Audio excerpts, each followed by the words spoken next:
Hello and welcome to another session of NextGen 24. My name is Ajinkya and I'm excited to welcome all of you.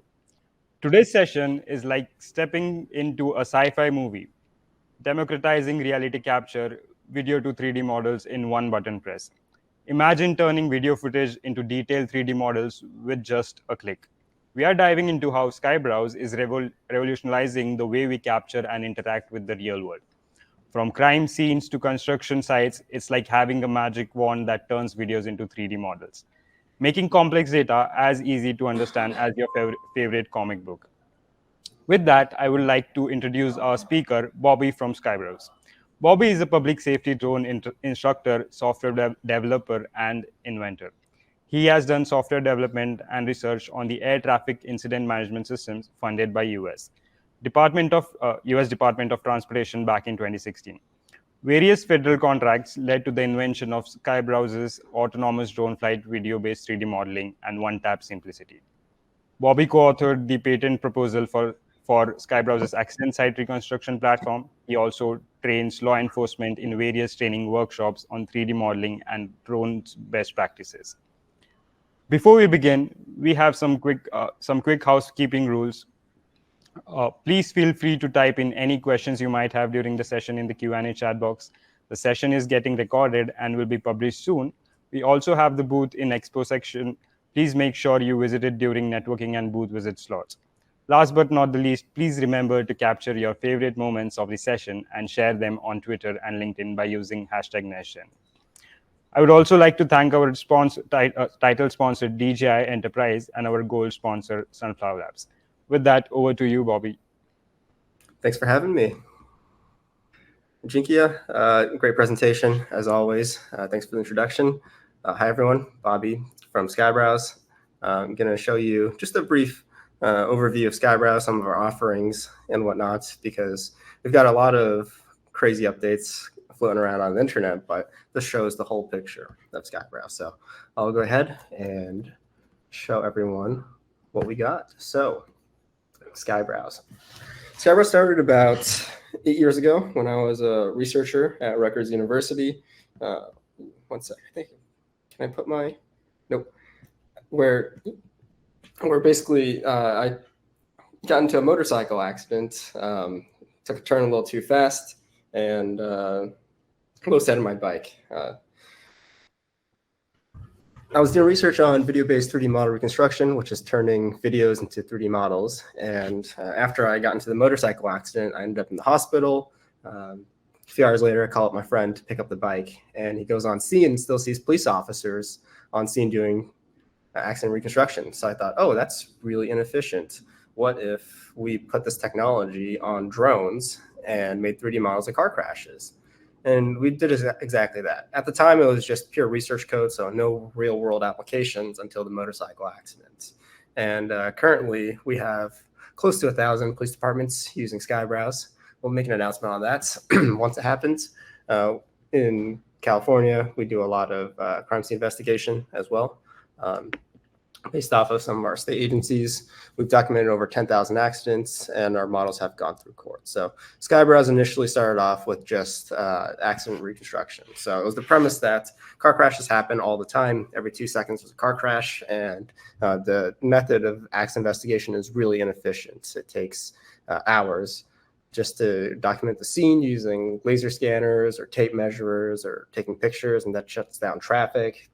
It's tedious. Nobody has a good time. So we thought, okay, let's make 3D models of car crashes real quick. So it'll take just 10 minutes to document the entire scene, from taking the drone out of the patrol vehicle to making a 3D model and then clearing the scene, as opposed to a few hours right there. So we started doing just that, and we built an app that works with first only DJI drones on iOS, but then it became an app that works with just about all DJI drones, Autel drones. And then in the summer of last year, we announced universal upload, which allows you to upload any video into our system to make a 3D model.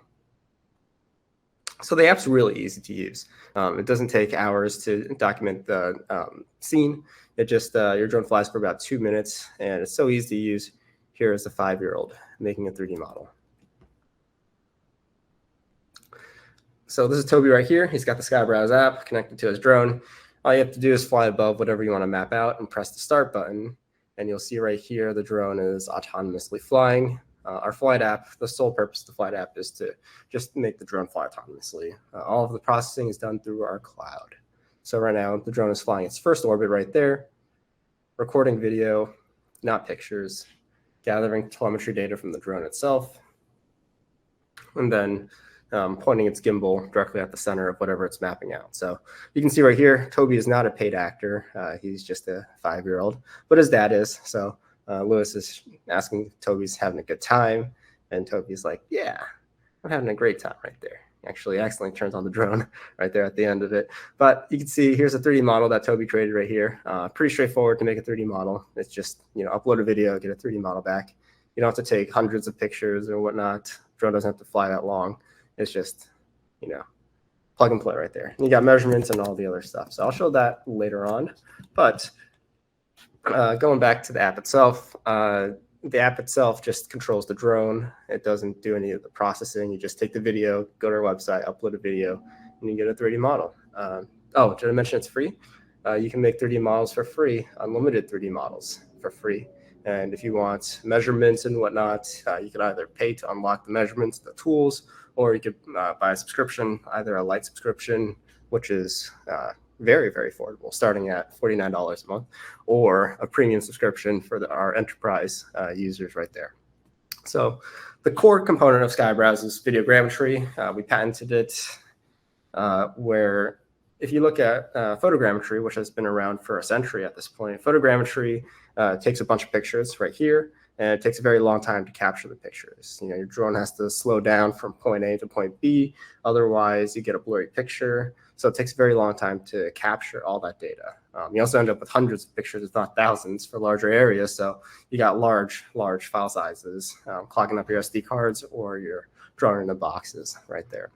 And also with photogrammetry, you're not getting all the frames between point A and point B. So with videogrammetry right here, the patent that I wrote, basically we're using every single video frame of the video itself to make a 3D model. So it's very fast to capture all this data because drone doesn't have to slow down. In fact, on our DJI non-drone in the box offerings, we can make the drone fly at 34 miles an hour, which is very maximum autonomous flight speed right there.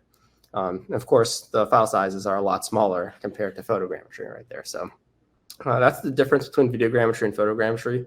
We believe that videogrammetry is going to take over pretty soon. And I think our 40,000 end users also agree with that right now. So while we started off with just public safety, we found out that there are a lot of other use cases out there. So here's our public safety use case right here, where we've got a very secure enterprise cloud. It's FedRAMP Impact Level 2 secure. It's hosted in the same cloud cluster as the U.S. Air Force and Raytheon as well. And also for public safety, we maintain chain of custody. So all the data is being tracked and logged on who accesses the data. So it's not, misconstrued, deleted, or altered on that use case. So those are some of our customers right there. Some of them include National Transportation Safety Board. They document plane crashes and train crashes throughout the United States.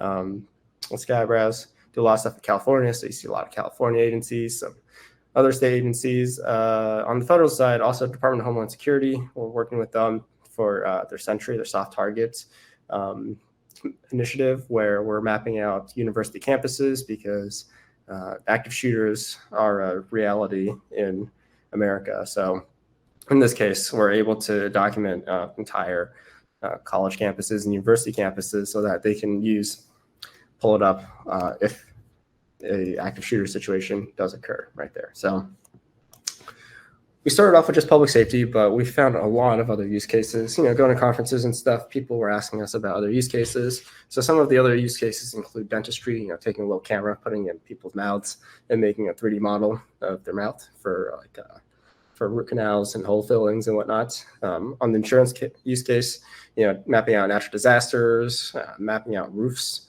using Skybrowse, just because you don't need the Skybrowse app to make a 3D model. You can use any video out there. So you can fly your drone, record a video, just fly your drone around a roof, and it'll make a 3D model out of it. And you can take measurements, accurate down to a centimeter right there. One of our more recent announcements was our interior mapping, and that's been used for real estate as well as for other use cases. So I'll play our interior mapping video right now, and also for other tactical use cases.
So interior mapping has been real interesting because it targets two interesting segments that have nothing to do with each other: public safety as well as real estate. On the public safety side, if you fly DJI Avata indoors and record a video, you get a 3D model back in minutes. So the general rule of thumb is it takes about a minute of processing per minute of video. So it's real quick to generate a 3D model. Usually it takes less than a minute to record a video of a room. So in that case, the latest 3D model that you saw, it was like a 5 or 6 minute video. So it took 5 or 6 minutes to get a 3D model back. And the use case for that is instead of sending people in, busting down doors and everything for like a call out, in this case, you can actually get a 3D model of the entire floor plan. It's essentially a pre-flight before people go in, and it's a lot safer for SWAT officers going into any sort of call out right there. And also on with DJI Avatas, nobody's making 3D models using them except for Skybrowse, because we can ingest video, and DJI Avatas have terrible cameras as well. They're real small and grainy, so it's very tough to actually use DJI Avata using photogrammetry. Take a bunch of pictures indoors and try to make a 3D model out of that. In this case, with videogrammetry, you're just flying it inside and getting 3D models real quick. So it's a fantastic use case right there. Also, with cell phone video 3D modeling for the real estate use case, you can actually you can record a video a lot slower and get much better walls and whatnot to get a nice real estate tour using Skybrowse right there. So those are just some of the use cases that we just released right there. And of course, our defense use case, because we have multiple products. We have Midnight Sun right now, and I'll show you Midnight Sun.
So Midnight Sun was based off of a video game concept in Call of Duty, the advanced UAV, where you can see everything around you. And we built out a prototype for Midnight Sun for DoD as well as Department of Homeland Security, where you're able to generate a 3D model either ahead of time or when you're on scene because it's so quick.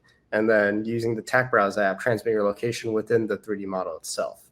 And then drones running Midnight Sun, which is basically any video feed detects objects and people and whatnot, objects of interest, and puts them into the 3D model. So you can pull up the 3D model on your cell phone and see what's around you at any given time. So on the defense side, it also has a lot of use cases for being able to generate 3D models really, really quickly right there. So those are just some of the use cases, but I'll go over some of the platform itself targeted for, in this case, mostly public safety, but I'll go over some other use cases as well. So one of the things I didn't share was thermal mapping. So I'll just switch to the video view for now. Here's the video of the structure fire that happened. This is a live structure fire that happened. It was mapped out using SkyBrowse.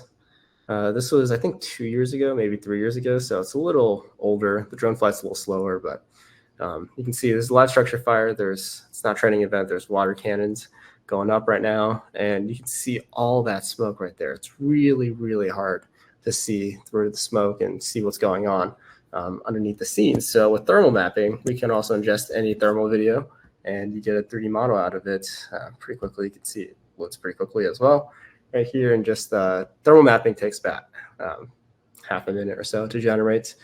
This is using the FLIR boson sensor, 640 sensor with the white hot isotherm. You can actually see the hot spots around the area. So the white aspects of it show that it's hotter, and the darker it is, the colder it is. So you know exactly where the hot spots are. And interestingly enough, as you see the water cannons trickling down right here, you can actually see how hot the water is as well, nearly as hot as up here. So really interesting use case for detecting, say, anomalies in solar panels, but also for live structure fires where you can get this so quick. Another use case is 3D modeling in the dark.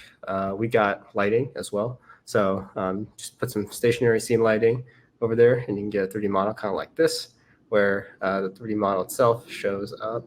Yeah, here it is. And with this is a mock scene right here showing accuracy and whatnot using nighttime scene lighting. So it's a lot crisper right here than any other photogrammetry solutions out there. And of course, this video right here was a 1.5-minute video created by a student who's never flown a drone before and created this type of 3D model. So making good 3D models with SkyBrowse is not too hard. We do have a lot of training on it online as well, if you want to check out our training, which is also pretty beneficial for making a good 3D model. But ultimately, the gist of the training is, record a good video. Try not to point your camera directly at the sky, and you'll get a good 3D model. You can also annotate stuff. So if I wanted to put down a car, I can. That's a car. Or here's a toy gun right here. Put a gun right here and take measurements just like that. Measurements are accurate down to a centimeter. And if you're using universal upload, suppose you're not using georeferenced video. So with DJIs and Autels, you can enable subtitle files, and those subtitle files, when you upload them, actually contain telemetry data. So that's how we're able to generate georeferenced 3D models right there. But if, for instance, you don't have that, and for instance, this is, say, a foot, then you can use the node measurement tool. Take a quick node measurement right here. Say this is 1 feet. And now if I take that same measurement, you'll see that it's a foot throughout the rest of the 3D model right here. So you can also scale your 3D model pretty easily using the scale tool. Delete those layers right there. And some other cool stuff, you can take area measurements, just click a few times, get area. You can get angle measurements as well. Just gets your angle like that. And I'll switch over to a different 3D model for other use cases. Let's see. Let's do a bigger area. So in this case, we mapped out an NFL stadium back in 2020, I believe. This was done in a 5-minute drone flight to get this 3D model. So it's pretty big right here. And you can do a lot with this. on top of the area. This area is, I think, 50 acres or so, so it's a lot. It's a massive area. Here, I'll take area measurement so you can see. Just do a real quick and dirty area measurement like that. And of course, you can switch it from feet to, say, meters, for instance, for our non-Americans out there. Switch back to feet right here. And you can do a lot with this 3D model. One is, sharing it and making it nice and easy to share, view on your phone or a computer, but you can also turn to a heat map right here, which gives you elevation profiles. So the brighter the color, the higher it is, the darker the color, the lower it is. And you can see right here, this roadway actually slopes downwards, which is really hard to see. If I'm just looking at a regular 3D model, kind of tough to see if it's sloping downwards right here. So for hazmat or looking at angle, elevation change, you can do that for a quick and dirty way. Or you can use our slope map tool, which takes the highest points of the 3D model and presents a slope map right here. So now you've got distance and height anchored down to a centimeter, taking slope profiles, which updates in real time right here. And on top of that, for larger 3D models, you also have the POV tool where, for instance, if I wanted to see what's the best seat in the stadium for the game going on next weekend, well, I can use the POV tool, click into it, and it zooms me into the 3D model. And now I can see, essentially what the game is going on right here. Or if I wanted to position CCTVs for a security purpose, boom, I'm on top of the stadium now, looking down at the stadium, getting that point of view, and make it nice and big and see everything around you, just like that. So that's another really interesting use case, both on the tactical side as well as the planning side of things. And I'll go over one more thing as my time is coming up. We now have sketch diagrams right here. So one of the things we noticed with public safety is that they're making 3D models of car crashes using SkyBrowse, and then they're taking the 3D models and putting into like a drawing software to create the reports. We're like, oh, that's inefficient. They're using like clip art cars and like dragging and dropping them and then drawing like lane lines and whatnot. So we're like, okay, well, what if we just did that ourselves? So we did exactly that with sketch diagrams right here. I think these are non-geo-referenced. Let's see. So you just put it in and you get a sketch drawing out of it right here where it gives you the entire lane lines and everything. And we also have another sketch tool as well, which actually gives you measurements and whatnot. So SkyBrowse generates a 3D model, but also a 2D map and a texture. So in this case, let's see if it's going to load right here. You can actually get, I think the video shows it right here, you actually get scale bars right here, as well as positional heading. So it'll not only give you the sketch drawing, but also the distance and whatnot. Let's see, pop this up. So this is the same exact example that I showed previously, but now if I zoom in, you can see it actually gives you, 1 inch equals 9.125 feet right here. And it gives the scale bar right here showing you the scale of the sketch drawing, and of course, positional heading. If you want more detail, you can click that. It'll generate more details for you or less details if you don't want that in your report, and remove a lot of that pretty quickly. So sketch drawings right here, pretty neat. Also, just based off of our use cases that we realized, oh, well, let's integrate this further out. So you can also download this currently as I think a GeoTIFF and also a PNG file, but we'll look at other formats as well, maybe a DXF file in the future. We'll see for the construction AEC. So yeah, here's my contact info. If you want to reach out, I am always around, so happy to answer any emails, questions, and I'll skip on over to the Q&A section and see if there's any questions about SkyBrowse. Perfect. Thanks a lot, Bobby. That was very insightful and informative. The various use cases that you walked us through and how digital models or 3D models can be used and can increase the efficiency. That's really helpful. We have a lot of questions coming in, so I'll take the first one. A question is, are there any settings in your cloud processing model to decrease or increase the resolution of the rendered model? Yeah, the primary setting is subscribing to SkyBrowse Lite or SkyBrowse Premium, so you'll get better looking 3D models that way. Right. We have another question. Can SkyBrowse work with thermal video? Yes. Yep, we can ingest any video. So MP4 videos, MOV, transport stream. So you can record a video on your phone, whatever format it might be. You can upload it, any video out there. Got it. And what file types are exported models? Good question. Great question. So with the models, we can export the point cloud, you can export the texture and the 2D map, both in JPEG as well as GeoTIFF format if it's georeferenced. So the point cloud is LAZ format. It's open source universal format. So we're not locking it down to our system only. You can take it and export it into other 3D model viewers. Same thing with the texture files, OBJ files. You can export it out, turn it, like 3D print it if you want, convert it to STL and 3D print it, or you can toss it into other 3D model viewers, Unity, any sort of game engines or whatnot. It's universal. So as long as you have an OBJ file, you can open it up pretty easily. Got it. Thanks for that answer. Which drones you support for indoor navigation? Yeah. Clarify on interior mapping. Interior mapping is manual flight. So it's all manual flight. You're just flying indoors and recording a video and then turning that video into a 3D model by uploading it into our system. So primarily we're seeing DJI Avatas because a lot of public safety have it, but we've also made 3D models with DJI Minis, Airs as well. I think the Airs are pretty stable indoors. Same thing with the Minis, the later versions. Right.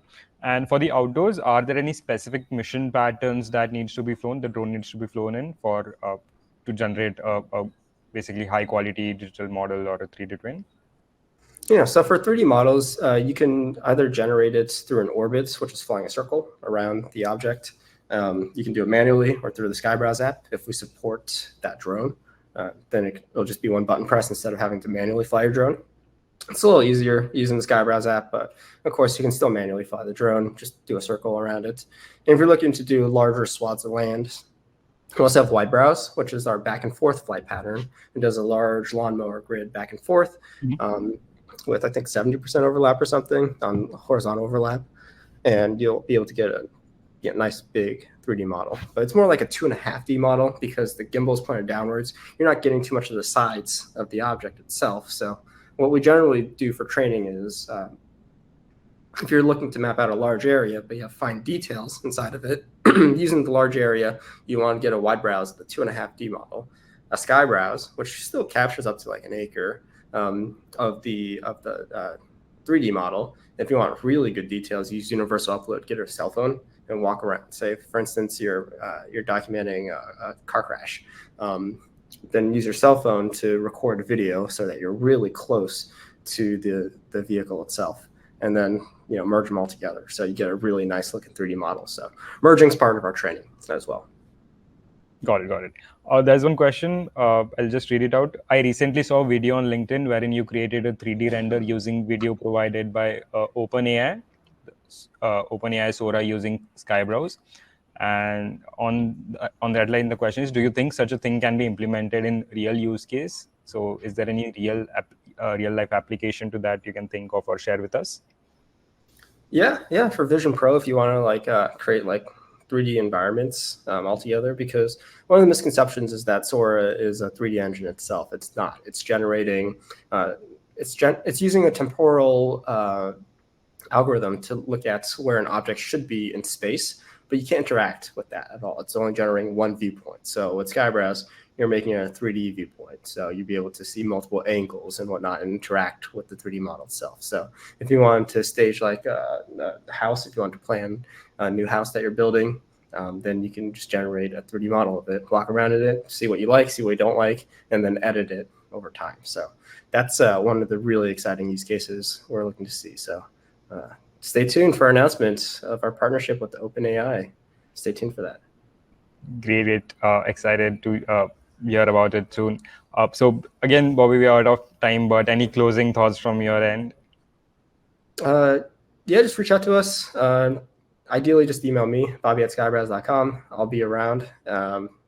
If you reach out through our contact us form, we are currently on a massive backlog. A lot of people have been emailing us with all the new marketing and releases and whatnot. So if you reach out through contact us, I apologize in advance if it takes a little longer. Our support team's been pretty busy working with our current customers as well as all the inbound contacts. Yep. So thanks a lot, Bobby, for your time today. And if anybody has any questions, like Bobby mentioned, you can reach out to him directly. And we also have networking booth. So if you want to talk to Bobby during the event, you can reach out to them as well.